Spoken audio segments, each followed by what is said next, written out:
Welcome back, everybody, to another Making Monsters. I'm Taylor Dahl, and we are fully getting onto the draft talk now, but I do want to wrap up on some free agents. I haven't got to fully get in depth on some of the signings for the Bears so far. We did talk about all the offensive line signings, which was a big part of the Bears offseason, and so at least we got that. But now let's check off some of these defensive guys, and helping me do that, Jon Ledyard, thank you so much. You have a podcast, Audibles and Analytics, covering the Bucs, the Steelers, NFL draft, the NFL in general. You also do a PFF rookie review with Trevor Sikkema. I've had Trevor on here a few different times. So we enjoy all of your work, in the draft time, especially around this time of year, is fun for you guys, I'm sure. Oh yeah, well, thanks for having me on, Taylor. It's been, the off season is the funnest time of the year, I think, because we get to have all these conversations about free agents and player movement and the draft as well. And there's just so many enjoyable conversations to be had. So I'm stoked to be on this show, and stoked to have been talking about this kind of stuff all off season. Yeah, I agree, and it's funny because during the football season for me on Making Monsters, it's a little calmer because I do our game previews, so once a week, I'm just talking about the games. Every now and then I'll do episodes on players, getting to know maybe some of the rookies and stuff throughout the season, or players that are playing well. But the offseason for me is when it gets fun, because the offseason is when I get to know all of the free agents. I get to start to preview the draft. And then after the draft, you get to know some of the draft players. And then you're talking about OTAs. And then next thing you know, football's back. So I agree with you on that. This time of year is really fun. I want to start with Grady Jarrett. He is somebody, and I mentioned at the top that you do cover the Bucs, the Steelers, the NFL draft in general. And so Grady, coming from Clemson, he got drafted in 2015 by the Falcons, has been there since, heading into his, I believe, 10th year now into the NFL. So quite the experienced player when it comes to that. And you covering the Bucs, but also just being an NFL guy, it's a player that I'm sure you're familiar with. So let's just start in general. Defensive tackle for the Falcons, 2015, now to Chicago. Back-to-back Pro Bowl seasons, been a little bit since that. It was 2019, 2020. But tell us, Bears fans, what we can expect from Grady when it comes to this kind of filling in on this defensive tackle position. Yeah, I mean, I think they what the Bears have been looking for is a player who can play all three downs. And at his peak, Jarrett was really good at that. I think, he's never going to he's not been the biggest defensive tackle throughout his career. And so he's had to make do with quickness and hand usage, and leverage has been his calling cards. Now the quickness has waned, and he's not the same player that he once was. And so the investment for them and this player type, just given where they are as a franchise, was really interesting to me, because 32 years old, he's actually been available less the last 2 years, and his play has really declined for a couple of years. So I was pretty surprised to see. I thought he would be sort of like an addition for a team that's like ready to push all in right now, needs one more piece, already has a deep group. He has to play a small role. And, the Bears are kind of an interesting spot where I think Gervon Dexter has a chance to be one of the guys who's the big riser. I mean, I think he already is an elevating player. I don't know how much people nationally kind of know that about him, but outside of that, I mean, Billings is certainly coming off of one of the best years maybe I've ever seen him play, especially as a pass rusher. But I don't know that there's a lot of people that are thinking, oh yeah, this is going to, like, Billings is going to be the long time, especially at his age now, running mate with Dexter. So are you bringing in Jarrett to play pretty heavy snaps? Because last year in Atlanta, it was a real struggle. Now, he played with probably the worst defensive line in the league outside of Carolina. Like, that was a really rough group. He was still the best player on that defensive line, even at his age. Yeah. And so I think that you need to temper expectations, because you're definitely not getting peak Grady Jarrett, but I still think it's a guy that can help you on passing downs for sure. So ideally, Billings is kind of an early down guy with Dexter. Dexter's kind of your 3 down guy. You find somebody else, maybe the draft, or maybe it's Chris Williams, maybe it's Zach Pickens finally kind of coming on, but that can play some of those roles. And then Jarrett can play 25 snaps a game for you and be more effective in that role, rather than being the best guy on the defensive line like he had to be in Atlanta. So there's a path where it works. And I think where you get something good out of Jarrett still at this point in his career, but I think fans do well to not expect him to be Grady Jarrett, the player that's been out there in the past for Atlanta. That's really not who he looked like last season. But in small stretches, especially against certain matchups, I think his technique and his leverage still do a lot for him as a player. So players that are younger, I think those types of matchups, he really did well in those sorts of matchups throughout the season, when he could kind of take advantage of guys' inexperience. He still will try to, especially against young guys who want to get out of their stance, especially at center. They want to cross your face right away. He'll backdoor those a lot of the time, and he'll get in and be disruptive still. So he's still crafty enough to be an impact player, but it's just going to be for small sections of the game, not with the consistency that he once did for Atlanta. Yeah, when you look at some of those numbers from last year, it was 53 tackles, 9 tackles for loss, 12 QB hits, 2.5 sacks. And that is kind of that what you would expect from a rotational guy. And he wasn't that. Obviously, in Atlanta, they were using him a lot more. It will be fascinating to me because he has kind of played all over the line. You've seen him at times in his career flip out to the outside, but I think we do see him play best at like that 3-tech position, which is, to your point, what we felt like last year. Javon Dexter was about to take over and make that his thing, and that was the question going in: can Javon Dexter be this true through 3-tech in the NFL? And I think we've seen a lot of growth from Dexter. But what do you picture this line looking like? Obviously, Odeyingbo and Montez on the outside is what it's looking like. And then that kind of rotation between a Billings and a Dexter and Grady. But do you see Grady at all, them shifting him in other spots? Do you see them throwing Javon out on the outside at all? What would your expectations be on that part? Yeah, Odeyingbo is an interesting part of this because is he just going to be like their every down outside guy, outside edge rusher for this team? That's Indy's really used him in pretty a versatile role. So he's been sort of an inside outside guy. Not that he hasn't started games, he has, but he's been sort of at his best when he can be more of like a long and late downs interior rusher type of player. He's got a really, he's a power rusher type of guy. There's not a lot of twitch and there's definitely not a lot of bend. So in a true edge defender role, he's really struggled against the run in his career because he just doesn't have the range. He's plenty powerful, but he doesn't move like a true edge defender in today's NFL. Just athleticism matters so much of that position. And he is sort of a speed to power type of player, kind of plays through a straw type of player, not really a guy who's going to have a massive impact in the run and chase game or getting to the perimeter, things like that. So if you're going to play with him as your every down end across from Sweat, I think you have probably two of the more scheme limited ends in the league if at that specific role, where I don't think you're going to see Odeyingbo as a guy that you're going to draw. I think he's dropped 4 times in his entire career. So he's really been like he's coming in as part of our rush package. That's who he is type of player. When the roles tried to expand, the results haven't been as good. So I'm really curious to see if they think of him as that type of guy that, we're just going to ride you at Sweat and like you guys will get a blow for 15 snaps a game maybe. And that'll be when Austin Booker comes in and whoever else they add to this room. Or if they feel like, no, this is you guys you're part of a rotation. You're part of the solution on this defensive line, but you're not like the every down starter across some Sweat. And we'll really learn that through the draft. I mean, that'll be what tells us like if they prioritize this position, or perhaps they think highly of Booker, who I think had flashed at times. Like he's a really interesting player. Probably one of the most interesting players, honestly, when you talk about play style, physical prototype, college tape, like just there's all kinds of mixed bag things here. He would be very unorthodox if he hits, but at times in the preseason, he looked like he could be that guy. So I'm very much curious about his year 2 and how he develops. Right now, it certainly does look like Odeyingbo, and we'll see if they stick with that. But if that's the case, then I would imagine that you're obviously going to see Dexter and Sweat out there with Odeyingbo, and I think you'll see Jarrett out there probably as a starter. There could be some teams and matchups where Billings ends up being your starter in those situations. I wouldn't take that off the table necessarily, but right now I would think that it's going to be some balance between Billings and Jarrett, and Dexter will probably be in the current construction. A lot will be expected of him. Yeah, and it is interesting that Austin Booker pick. A lot of people honestly ended up being kind of high, especially to where they drafted him in the draft. And you just said in the preseason, you were seeing some flashes, okay, like Austin Booker may be able to do this. And then unfortunately, just the season came and you really didn't see much at all. So I don't know how much we can even analyze what we saw during the regular season last year with Austin Booker.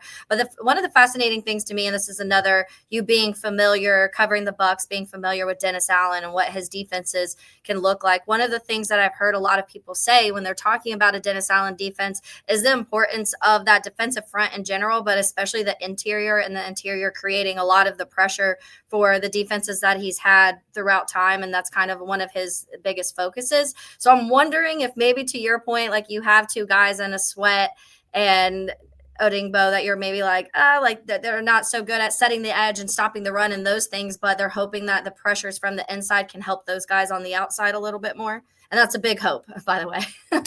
Yeah, I think it is. My biggest concern with their defensive line isn't that they don't have guys who can play. It's just athleticism. Like, I just really wonder where that's coming from with their group. Like, in today's NFL, there are just teams will spread you out so much and they'll attack you on the edges so much. And with the option game being even what it is now in today's NFL, whereas 5-10 years ago, that wouldn't have mattered as much. You have to be able to move laterally. You have to be able to step down quickly. There's so much of that kind of action that I worry about them in terms of the lateral movement and that kind of stuff on their defensive line. Where are the twitched up guys coming from? Where are the great athletes coming from? I think Dexter could be one of those guys. He's sort of a non-traditional good athlete in that he plays really high, but it's kind of effective for him. We've seen types like that with Buckner and some other guys over the years.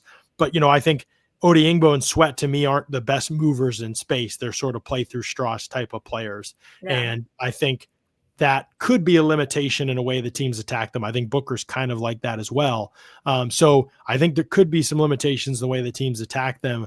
Do they have a guy who can be sort of like that high side, pure speed type of rusher that kind of forces quarterbacks to be mindful of where they are in the pocket and makes guys step up where some of those power-based rushers can have a closer shot at the quarterback? I think that's important. There's a lot of ways to build a pass rush group. Having a screamer off the edge and then a guy that detonates the pocket on the other side is one that some teams have found to be really successful. Jacksonville's sort of got that sort of a role with their edge guys right now. And so I think there's a path to having the power guys here, but I do wonder who's going to be your high side guy, who's going to be the guy that gets tackles hustling out of their set and takes advantage of quarterbacks that drop too far in the pocket. Because I do think that type of player is really valuable in today's NFL, and I don't see that in their makeup.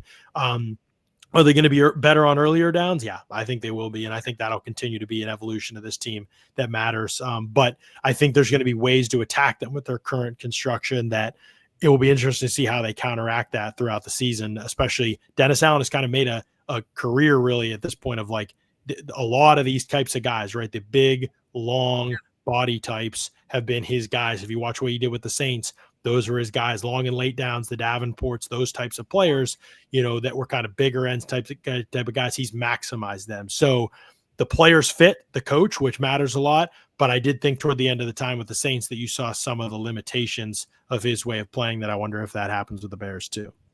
Yeah, and we've seen that. We've talked a lot about it in the linebacker room and how much the linebackers have changed to these more. We used to see these big burly linebackers, especially in Chicago, and now you have to have those guys athletic because they're dropping back into coverage and they're doing all sorts of things now when it comes to that area. And I do think that kind of caught up to Chicago. A guy like a Tremaine Edmonds struggled last year in a lot of areas because he wasn't able to do some of the things that the defense needed him to do. But if we push these questions that we just mentioned, John, to the draft, the Bears picking 10. It's a weird spot. This draft is kind of strange because there's not a ton of blue chip players. There's some decent depth at several positions that the Bears do still need. But when it comes to that edge, Mikael Williams and Shamar Stewart are two names that are kind of being talked about, mocked to the Bears at 10 in certain areas. Or do either of those guys in your mind fit what the Bears can do and could help them in some of those areas that may be lacking? Yeah, I think I could see them both being types that they value from the body perspective. I think that's definitely potential. Shamar Stewart is really just such an unknown. I mean, just a type of player that it doesn't make any sense why he wasn't more productive than he was when he was in college, but really, really explosive, really smooth mover for a guy that's really big, obviously, at that position. Now, there's just not a lot of understanding of how to play the position. So he really is a project. Like, he makes a lot of fundamental mistakes. Even some of his highlights that people will put out there's one where he bursts up field and hammers the receiver on a jet and forces a fumble. Well, he didn't even know the receiver was there. He had no clue. Like, he just ran into him. So he's really a bull. He's a bull in a china shop type of player. But I think that there are so many traits there worth developing. So he's an intriguing player to me. I think that's really risky to take him that high, but that is probably where he's going to go. And I wouldn't want to be that team, but I think that there's a chance it pays out. And he certainly makes sense in some degree for Chicago too. When you talk about athleticism, well, he would solve a part of that problem. No question there. Mikael Williams is pretty interesting. He played like a 4-eye at Georgia. He played like a tight 5 sometimes. Like, he was really not a true outside speed rusher type of player. And his pass rush really suffered as a result of that. There are flashes, the hand usage. There's flashes of like, this guy's a pretty solid athlete. I don't think he's a special athlete. I think people have seen his frame and they've just been like, this guy's amazing. Like, look at his frame. Like, he looks exactly how you want a guy to look. And he does, but I just don't think he moves like that type of a player. And so that's where I get a little bit worried about what the prognosis is with him, and just with some of the projections. Like I think I'm a little lower on both these guys in the consensus. I think Stewart's going to go high. I don't know where Williams is going to go. This is a draft without very much high end talent, a lot of solid players, but not a lot of great players at the top. So swinging on a guy like Stewart, at least that has that potential, I sort of get. Yeah. I just think Williams may not even have that type of potential, even if he does develop. So I like him. I just don't know that he's going to be that type of a difference maker. There are probably some other guys that I like more than him. So that's what kind of sucks about this area, that picking 10 to me, is it's hard because I feel like you're either going to have to reach a little bit and kind of plug in a position need that you need very badly, or you're going to have to hope that someone falls. I don't see a Mason Graham falling to number 10. I don't know if the Jags, seems like it's going to be the Jags pick if like a Travis Hunter doesn't fall to them at 5. I don't see that, but in a world where that happens, I could see Mason Graham being somebody that would fit them. But if it's not, what are you thinking? Do you think even with all of these additions of the line that they go a Kelvin Banks or they go a Mimbo or somebody like that? Yeah, it'll be interesting. I mean, I know, it's hard. I think that their tackle situation needs more help than they probably do. Okay. I just don't know. I mean, they're probably not ready to give up on Darnell Wright, and I understand that. But I have my concerns for sure with him and his game, I think. But I liked him enough coming out of the draft that I'm willing to see how this plays out with him for another year and a new staff. I think that'll matter. Braxton Jones is interesting because I think there are probably worse tackles out there, but also you could probably do a lot better, and you may need to. Like, it may be important that you do that. So I certainly wouldn't close the door on that. I haven't really seen that as expected for them to go that route. I think Membao would be off the board at that point. I am kind of off the beaten path with a lot of guys in this draft. I'm not that high on Mason Graham. I'm not that high on Will Campbell, a lot of the guys that you'd see in this range. So I actually think Mason Graham could be there for them. I really wonder if the league will end up being lower on him. Just, I mean, the testing, when he does it, is not supposed to be great from everything you hear behind the scenes. He's not a big defensive tackle for sure. I think the tape is good, but there's a lot of bad stuff on the tape too. He gets run off the ball a ton on tape. He's really a guy that has to beat you with quickness. And if he's not the best athlete anymore in the NFL, I think he'll still be an effective player. I just don't know if he's going to be a special player, and that's how he's talked about. Yeah.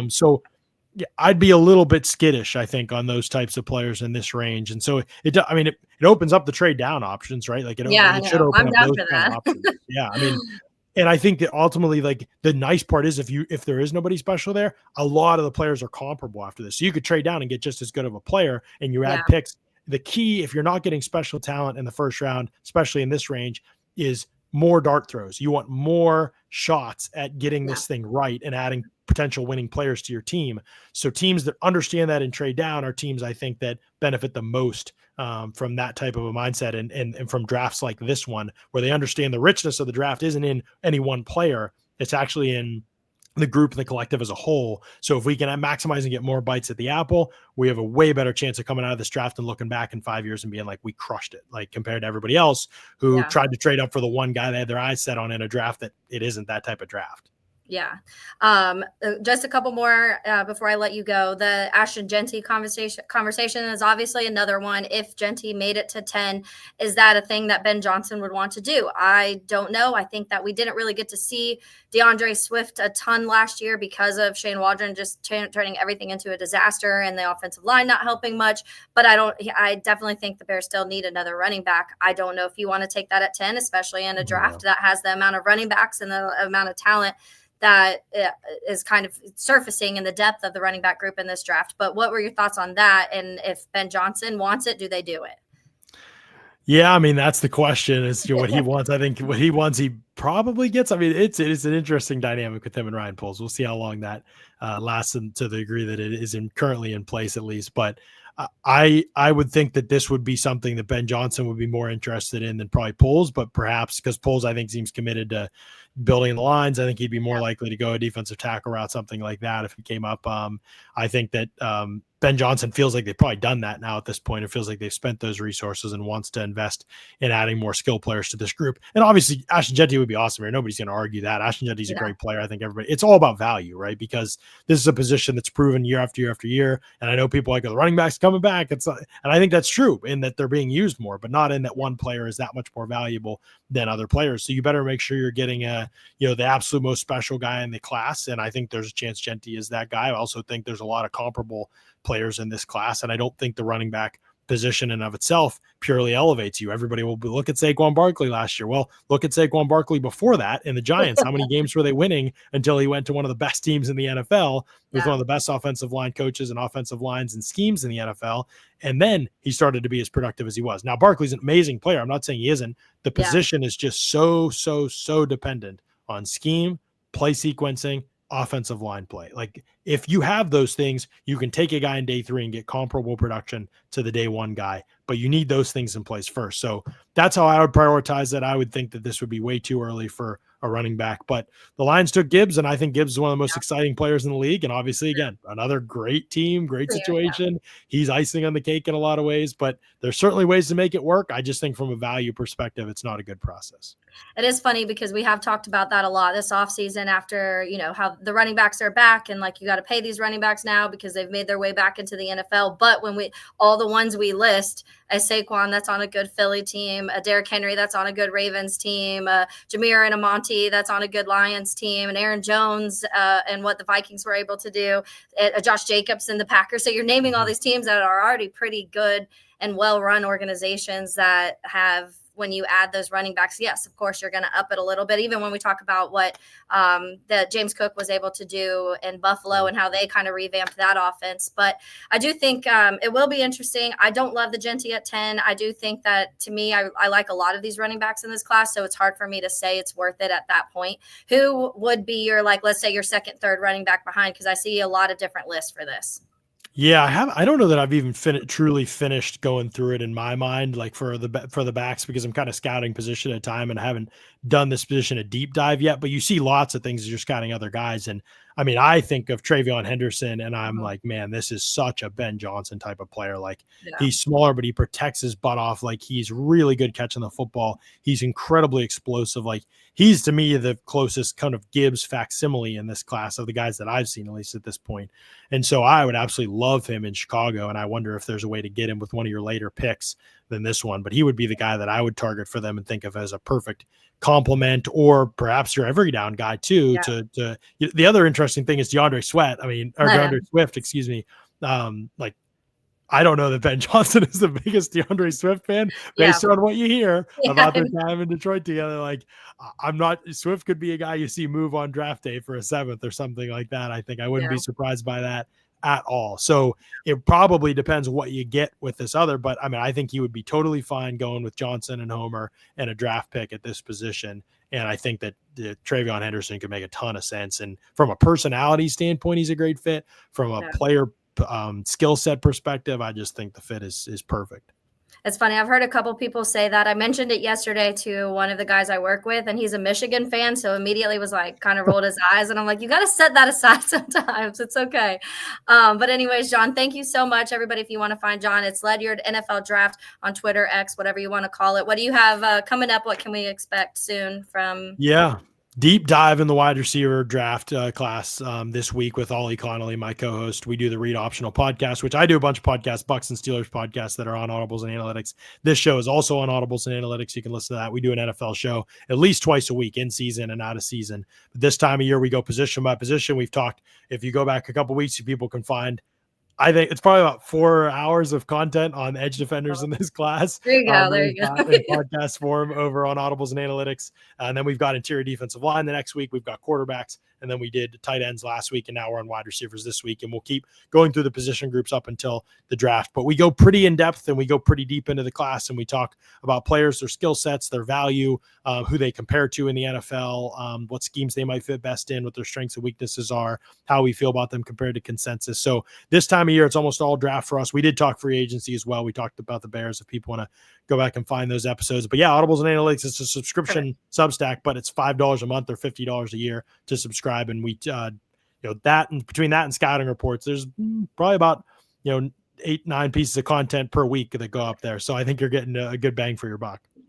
All right. Well, perfect. Thank you, Jon. I really appreciate you hopping on with me and all of this good stuff. I look forward to getting into some of these, the deep dives of especially the edge rushers. I need to know that.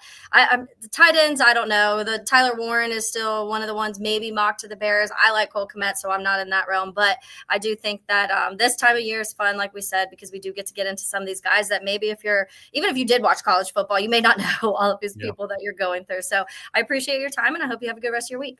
Absolutely, Taylor. Thanks so much for having me. Thanks. All right, now we are going to continue on kind of recapping a little bit of the free agents that we have signed in this offseason, but tying that into how maybe it changes the draft for the Chicago Bears or that pick at 10. There's a lot of kind of question marks around that for a lot of people right now. But joining me today is Destin Adams. He is the Colts beat writer, but also NFL draft analyst for A to Z Sports. So Destin, thanks so much for hopping on with me. No problem. Thanks for having me. This is my favorite time of year. I was talking to Jon Ledyard. He does the first part of this. We were chatting some of the other free agents that the Bears had signed and maybe what the draft can look like. And we both were like, this time of year for us is so fun because it's just, there's a lot of what ifs and what can happen. And yeah, you're talking about the free agency a little bit, but a lot of that conversation, Destin, stems into what the draft will look like. How much did your free agency alter what the draft picks that can or will be made? So I want to start with talking about Dayo Odeyingbo. Obviously, he was drafted by the Colts in 2021 and now on to his second team with the Bears. He did sign a 3-year, $48 million deal here. The little fun thing that we like to keep throwing out is that the Packers wanted him a lot and the Bears stole him from the Packers. He ended up choosing the Bears over the Packers. So that's just like a fun little thing we get to sprinkle in right now. Hopefully it works out. Across from Montez Sweat on that line, they revamped there's a few pieces of it. Grady Jarrett was added to the line. That's aside Andrew Billings and Javon Dexter. So there's pieces there. I still think there's some question marks. Most people would agree with that. But let's talk about Dayo. Start with just his role in Indy. And I know it's grown a little bit, especially to this last season. He did start 14 games last year for them. So let's start there. Dayo's kind of progression through his career in Indy and what it looked like last year. Yeah. So Dayo last year, his role changed throughout the year. It started out obviously entering training camp as one of their main rotational pieces, with Samson Ebukam coming back from a 9.5 sack season, drafting Leatu Latu, having Kwity Paye in the rotation. But Samson Ebukam goes down with an injury in training camp, misses the entire season. That already changes what Dayo's role is going to be. And I think before I even get into like the stats and like how he played on the field, I think it's a big thing that like during his time in Indy, his role changed so many different times, and I don't think that guy like ever frowned. I don't know if I ever saw. I don't even know if I ever saw Dayo just like question what was going on. Like he just took what role was given to him and just went out there and performed. Really great guy, someone in the locker room just really loved during his time here. And very versatile player. I mean, I think that was the big thing during his time in Indy, even this last year and throughout since being drafted. He's a guy that would line up on the interior when DeForest Buckner needed a break here and there. He was a guy that would line up off the edge during pass down situations and stunt inside.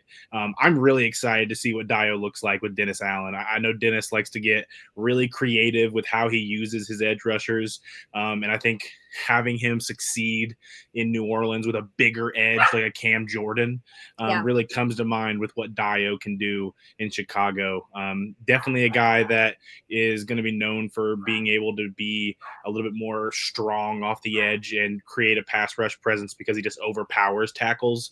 But he's a guy that I think is a lot quicker than what his size may entail.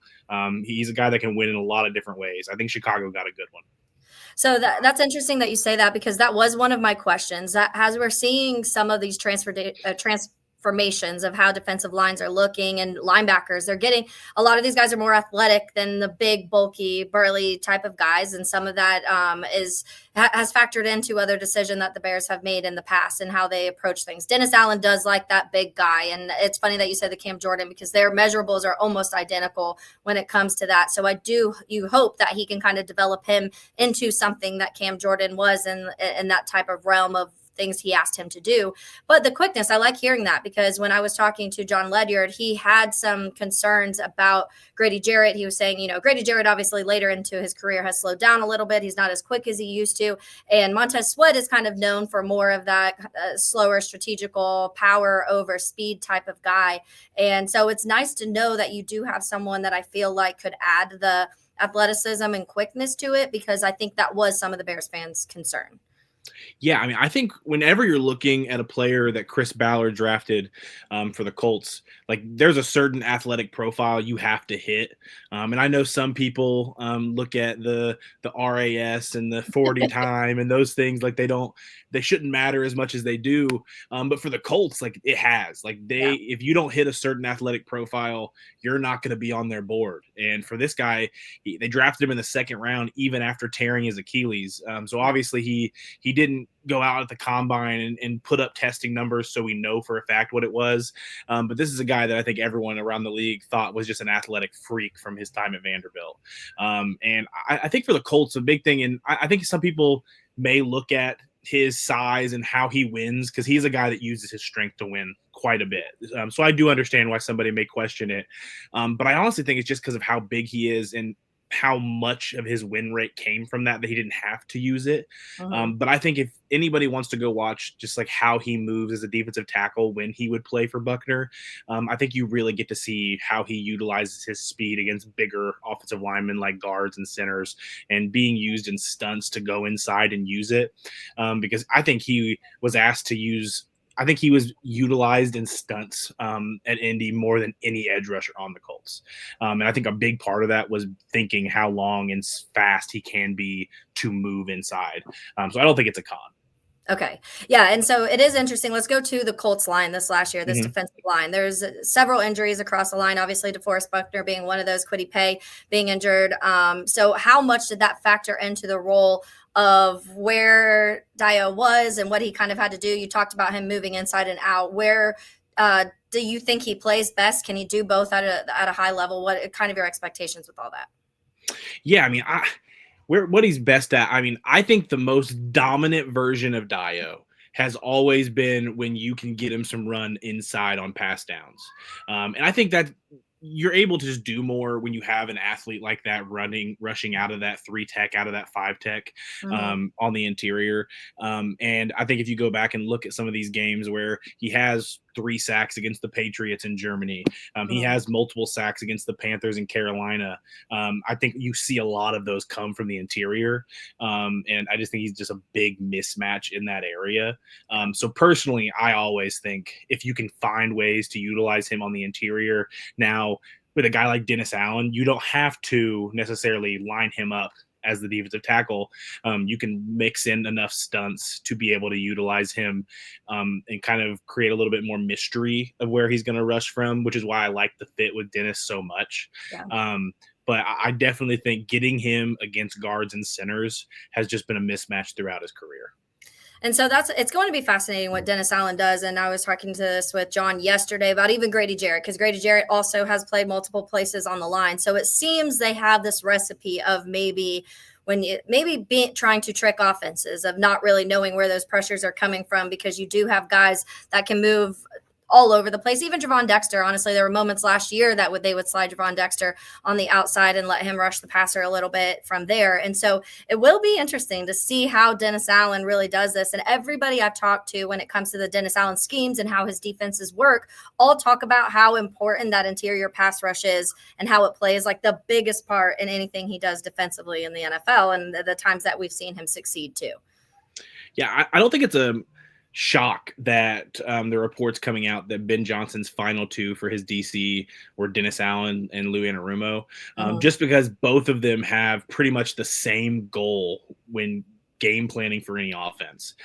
They just want to shock them. Like they do not want these offenses to know what's coming at them, whether that's on the back end and coverages, whether that's on the defensive line and where guys are rushing from.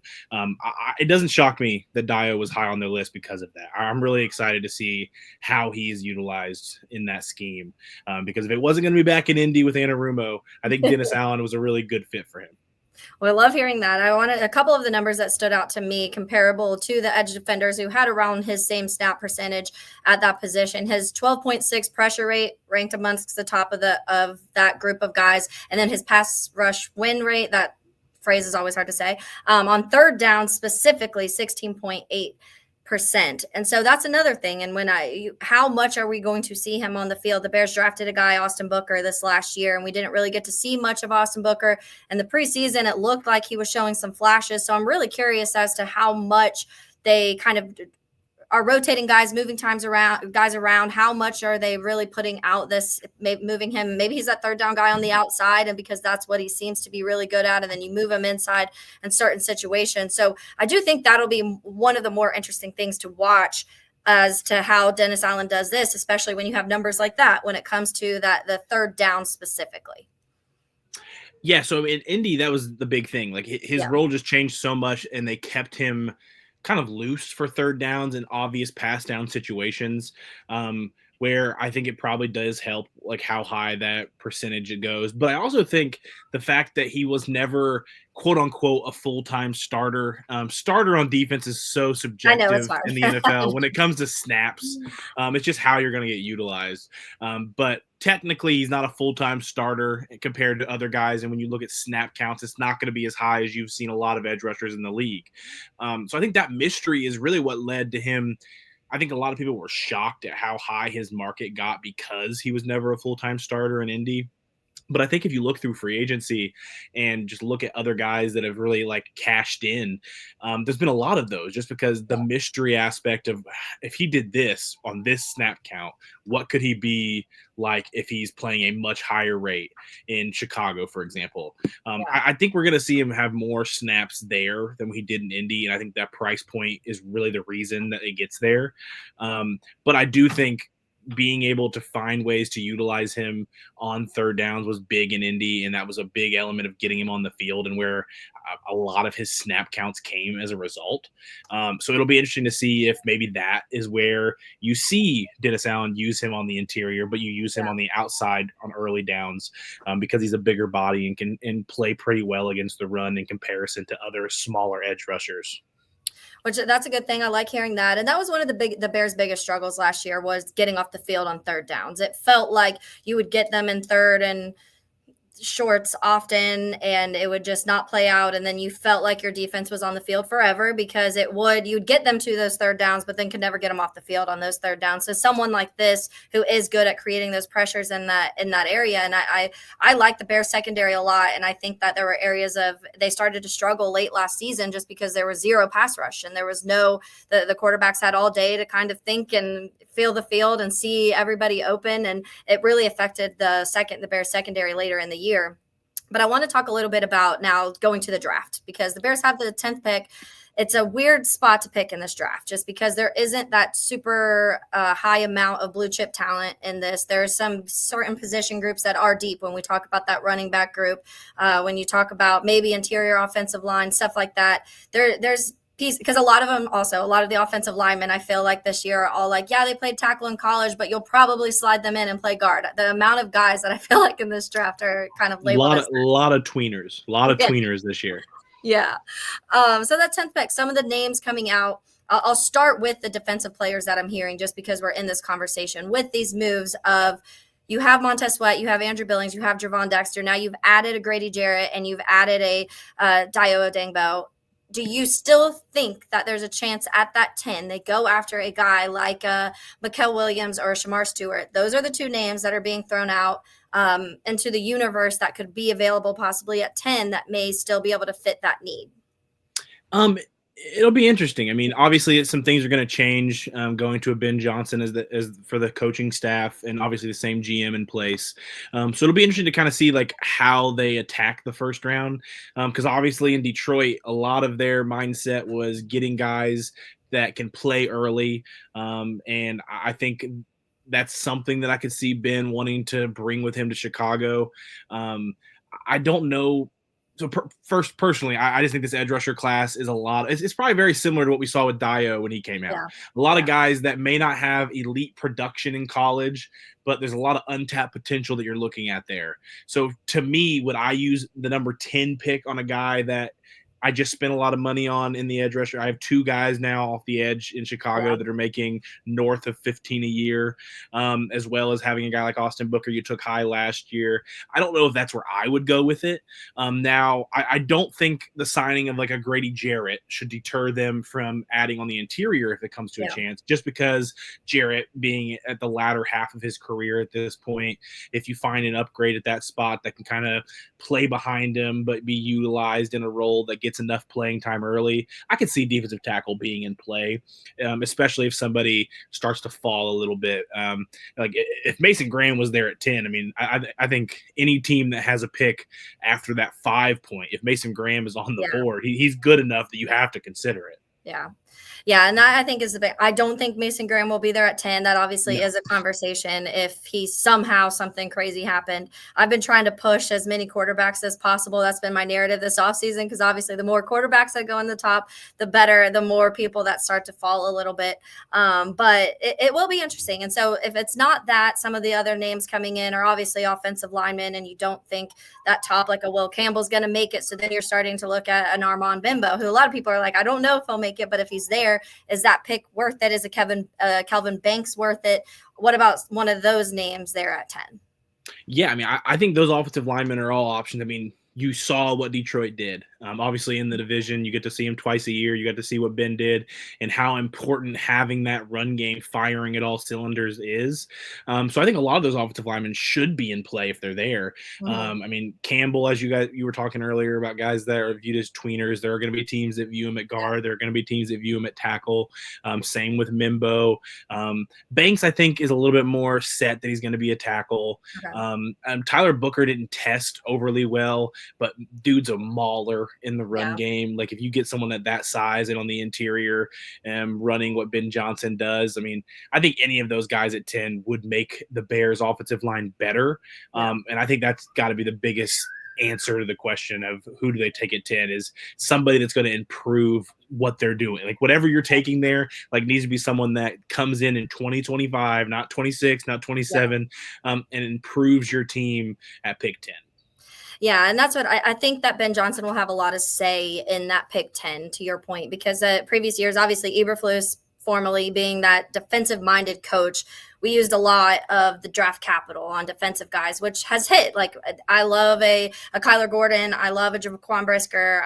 There's a lot of these guys defensively that I've really liked that Eberflus or Javon Dexter that they've been able to do. But now it's shifting a little bit. And Ben Johnson coming in here and saying, hey, look what I was able to do with Jared Goff. And yeah, they had him on Raw, but outside of that, he was kind of developing some of these pieces and making them into some of the better players in the league. And so I do think that's going to factor in. I think they're going to talk to Ben and say, okay, you did this in Detroit. What do we need to do offensively to fix this? And the offensive line question to me is fascinating because there's mixed reviews. Everybody I talk to has a different view on what Darnell Wright and Braxton Jones are. And then they did invest in free agency in this and the interior when it comes to signing Jonah Jackson and Tooney. And so I do think that they did enough to where I feel like they'd be comfortable. The line's definitely improved from last year. But if Ben loves one of these guys, I think they would have to do that. But then that's where the conversation now shifts to running back. And running back is the more fascinating conversation, I think, here at if they would do that at 10. Because Ashton Jeanty is obviously the main name. Amarion Hampton, we're going to talk about. Travion Harris, we're going to Henderson, we're going to talk about. Of those guys, and I know Ashton Jeanty is kind of the consensus one, but for you, after Jeanty, who do you like best and who do you think would fit what Ben Johnson likes? Yeah, I mean, I think Jeanty is going to be looked at as the prize at the running back position in this class. I mean, we saw what he did last year at Boise State, and being the runner-up at a Heisman, probably in normal years, you're not going to run into a Travis Hunter who's doing what he's doing on both sides of the field, and he probably gets the Heisman in most years. So that's going to come into play where if he's there at 10, it just makes sense looking at what the Lions did with multiple running backs, because I know Swift is there and is coming off one of his best seasons in the NFL in Chicago. But finding someone that complements him, could just make sense via what Ben does. So if Genty's there, you have to assume he's an option. For me, I think Omarion Hampton is closer to being 1 in this class than he is to being 3. I have him at 2, but such a shifty runner, a guy that just finds the hole and gets small and gets through it and attacks it fast and quick.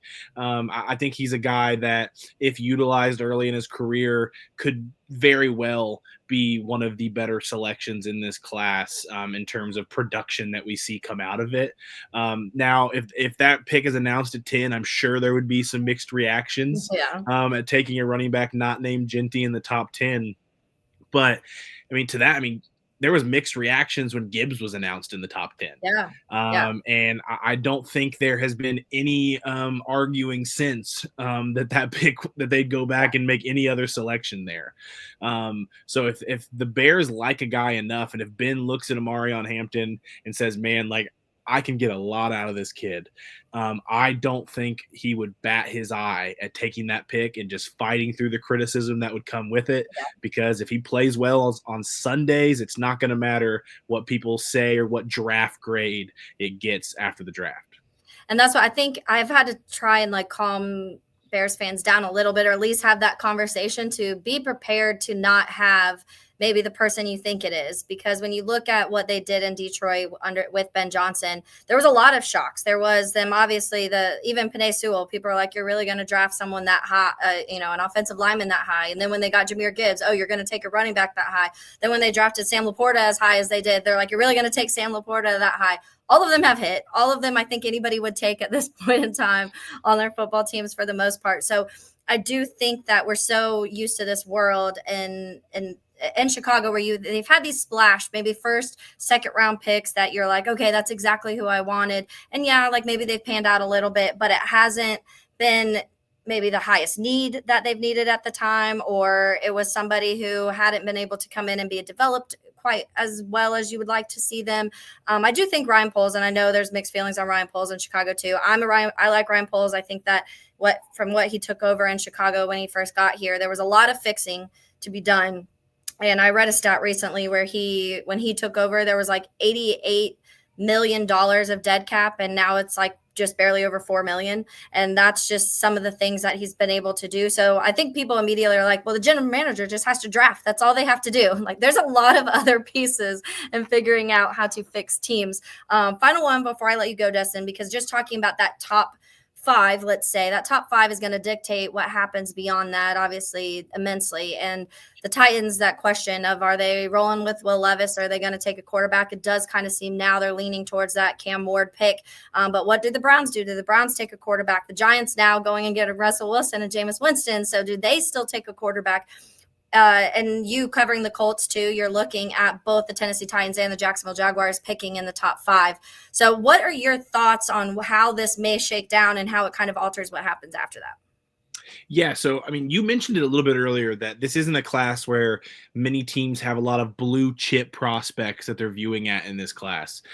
So when that's the case in the first round, I think that's where you get a lot of the shocks to happen, where players just go like, wow, I wasn't expecting Gibbs to be a top 10 pick. Like I was mocking him at the end of the first. Or the quote from the Rams a couple of years back when the Patriots take Cole Strange in the first, and they're like, man, we spent weeks scouting him for pick 56. That obviously wasn't necessary. So like those kind of things, like when you don't have a lot of premium talent at premium positions like this class kind of has, you're going to get some weird things to happen. So I think that's the big thing that I've been told by multiple scouts that I've talked to across the league, and that I've just kind of looked at when I'm going through mock drafting and just trying to predict what all these teams can do. Like, expect the unexpected a little bit. Like there's going to be some things. I mean, like at this point, if Cam Ward is not the first pick, whether it's the Titans or someone trading up, I think everyone would be shocked. I think that's really where we're at. Travis Hunter starts to drop. I think some people would be shocked, but we are starting to hear now, if 2 quarterbacks go, let's say both Cam Ward and Shedeur go, does Travis Hunter start to fall a little bit because you have an Abdul Carter, and then what starts to happen between then? I don't see it happening, but now there are people saying there may be a possibility. It'll be interesting. I mean, I don't know. So, like, obviously the quarterback teams, if you go quarterback and the quarterback hits, it doesn't matter who you passed on. Yeah. No matter how great they become, like, it's not going to be an issue because you got your quarterback. Now, if you're one of those teams that's not taking a quarterback, I guess I'm in the type of mindset where I'm looking at Travis Hunter and what I think he can be. Do I really want to let him go be this great dynamic two-way player that the NFL's never seen somewhere else? Yeah. To me, I would rather, if I'm the Giants and those quarterbacks are off the board, you sign these veterans and you don't have a lot of excitement coming in because you don't have the Cam Ward, the Shedeur Sanders, the rookie quarterback boost in engagement from fans that you get every year that happens, no matter if the quarterback is good or bad at first. You're going to get a boost in engagement. So if you're not getting that from the quarterback in New York, I don't see how. Yeah, that's what I'm saying. Like, how do you not at least give the fan boost with getting a Travis Hunter when your job's on the line? I mean, Brian Dabble, Joe Schoen, their jobs are nowhere near safe. So I feel like you got to get at least some excitement brewing there. And signing Russell Wilson as the quarterback isn't going to be the one that does it. Yeah, that's not going to be the boost that you're wanting. So if the quarterbacks are gone and that's the route they go, I would have a hard time predicting the Giants to take anyone else other than Travis Hunter. Yeah, and to your point, if you want that excitement, that whole conversation this offseason then is going to be, is he going to be wide receiver? Is he going to be corner? Is he going to be corner but wide receiver packages? Like, what does that look like? So that immediately adds some excitement to your team. And I'm with you. I think the Russ sign, like, Russell is, I was like more, when they got Jameis, I was like, heck yeah, like, we get Jameis time. Like, we get some more Jameis quotes. And then it was Russell. I was like, man, now we got to watch Russell Wilson. Those are, man, if Russell Wilson ever gets hurt, and you go from Russell Wilson leading your huddle to Jameis Winston leading your huddle, definitely going to be a culture shock. Two guys that are both looked at as leaders across the league, but very different leadership styles. So that'll be interesting to see in New York. Get them on Hard Knocks somehow, some way. Oh my gosh, have to. I know. All right, Destin. Well, I really appreciate it. This was really good stuff. I know people will be excited about the Dayo because I think there was just a lot of questions of how, what to really expect, what type of player he was. And when you hear somebody's not really a main starter on a team, you worry because the Bears had done that the last couple of years. They brought in a DeMarcus Walker and a Darrell Taylor, and they were kind of rotational pieces in previous stops, and they had flashes, but you would hope that, to your point, Dennis Allen can bring out that ceiling in what Dayo can be. So I appreciate it, and I really hope you enjoy the rest of your week and I guess almost draft month now. Yep, less than a month away. So everybody just enjoy that time period of this slow time in the NFL. That's going away real soon. But appreciate you guys for having me, and I think you guys are going to like that. All right, thanks so much. Have a good one.